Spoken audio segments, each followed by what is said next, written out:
Students, how are you? Hope you all are doing well.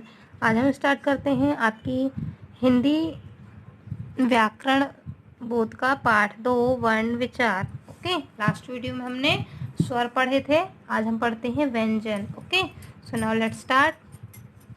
जिन वर्णों का उच्चारण करते समय हवा रुकावट के साथ मुंह से बाहर निकलती है और उच्चारण में स्वरों की सहायता लेनी पड़ती है उन्हें व्यंजन कहते हैं, है ना। व्यंजन जो है वह स्वयं अधूरा है ना, आधा माना जाता है। जब उनके साथ स्वर जोड़ा जाता है या स्वर की मात्राएं जोड़ी जाती हैं तब वे पूरी तरह से पूरे अक्षर माने जाते हैं ना, पूरे व्यंजन माने जाते हैं।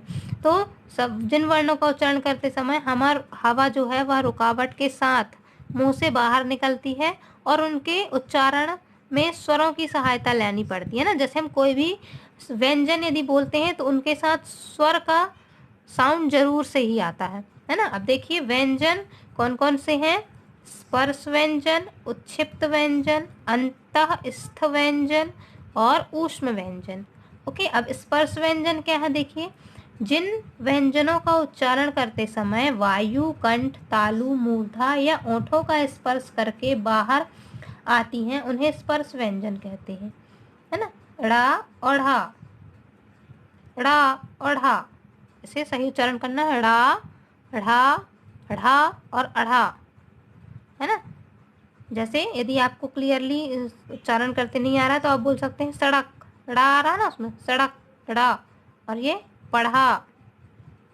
ओके, को मिलाकर स्पर्श व्यंजन कितने हैं? 27। ओके, इनको भी अलग अलग वर्गों में डिवाइड किया गया है ना। जो स्पर्श व्यंजन है उन्हें वर्गों में बटा होने के कारण वर्गीय व्यंजन के नाम से भी जाना जाता है। Okay, so you also always remember. Okay, ये आपको हमेशा याद रखना है कि स्पर्श व्यंजन को और किस नाम से जाना जाता है।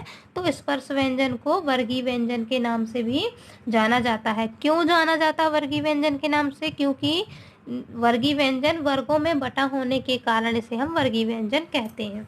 ओके, आप देखिए, है ना। स्पर्श व्यंजन मतलब स्पर्श मीन्स छूना, है ना, टच करना।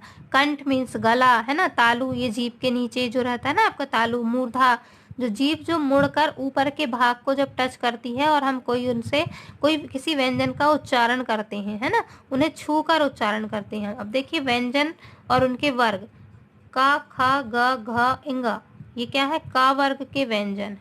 देन नेक्स्ट चा, छा, जा, झा, इया, ये चा वर्ग के व्यंजन है ना। इसमें चा का उच्चारण होता है। अब ये टा वर्ग के टा, ठा, डा, ढा, अड़ा, ये टा वर्ग के व्यंजन है। ओके, नेक्स्ट है ता, था, द, ध, न, ये ता वर्ग के व्यंजन। देन नेक्स्ट पा, फा, बा, भा, म, ये पा वर्ग के व्यंजन है। ओके, का वर्ग के व्यंजन है ये कंठ से मीन्स गले से बोले जाते हैं। का गले से उच्चारण होता है हमारा, है ना। उच्चारण स्थान का क्या है? कंठ। नेक्स्ट चा वर्ग का उच्चारण किससे होता है? तालु से। तालु मतलब जब हम बोलते हैं तो हमारी जीभ जो है नीचे की तरफ दबती है। नीचे की तरफ जो जीभ में है ना, एक चमड़े का जो दिखता है जीभ के नीचे, वही क्या है? तालु। ओके, देन नेक्स्ट टा वर्ग क्या है? मूर्धा। ता वर्ग का दांत से उच्चारण और पा वर्ग का ओंठ से उच्चारण होता है। ठीक है, अब देखिए उच्छिप्त व्यंजन, है ना। उच्छिप्त व्यंजन क्या है? ढ़ा और ढा का उच्चारण करने में वायु जीभ से टकराकर वापस आती है ना। ढ़ा और ढा आती है ना, बोलिए आप। ढ़ा और ढा, ढ़ा और ढा, है ना। ढ़ा ढ़ा, है ना। जीभ से टकराती तो है परंतु वापस लौट भी आती है ना, फिर बाहर निकलती है, इसलिए उसे क्या बोलते हैं? हम उच्छिप्त व्यंजन कहते हैं। इनका उच्चारण स्थान क्या है? मूर्धा है। ओके, नेक्स्ट देखिए अब अंतःस्थ व्यंजन, है ना। इन व्यंजनों का उच्चारण स्वरों और व्यंजनों के मध्य का है। इन व्यंजनों का उच्चारण स्वरों और व्यंजनों के मध्य का मतलब इनके बीच का उच्चारण है, इसलिए इन्हें अंतःस्थ व्यंजन कहते हैं। इनका उच्चारण जीभ, तालु, दांत और ओठों के स्पर्श से होता है। ये अर्ध स्वर भी कहलाते हैं, है ना। जैसे देखिए या, र, ल, व अंतस्थ व्यंजन है। आप इनको बोलिए, या, र, ल, व, है ना। तो ये जीभ, तालु, दांत और ओठों के स्पर्श से बोले जाते हैं। अब देखिए ऊष्म व्यंजन, ऊष्म मीन्स क्या होता है, गर्मी, है ना, गर्म।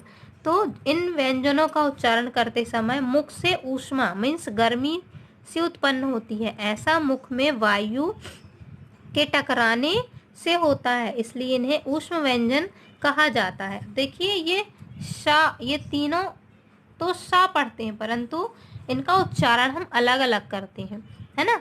शा, ये शलगम वाला शा, शा शलगम, सा शलगम, सा षटकोण, सा सरौता, है ना। शा, देखिए बोलिए आप भी, शा, शा, हा, है ना, शा हा, है ना। ये क्या है, ऊष्म व्यंजन है। जब हम इनको बोलते हैं तो हमारे मुख से एक ऊष्मा निकलती है, गर्माहट निकलती है। ओके। अब विदेशी शब्दों को अपना लेने के कारण हिंदी में ज और फ, जा नहीं, ज क्यों बोल रहे हैं, क्योंकि बिंदी लगी हुई है ना नीचे, नुक्ता बिंदु जिसे बोलते हैं। ओके।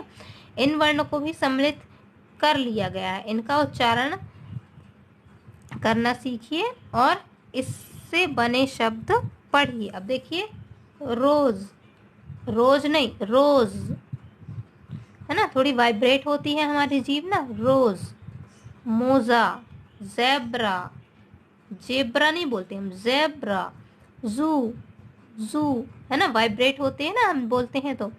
वैसे ही फा, साफ, फोटो, सफाई, सफर। ओके। तो ये हुए विदेशी शब्द के कारण इनको भी वर्ण में सम्मिलित किया गया है। ये अरबी फारसी शब्द हैं।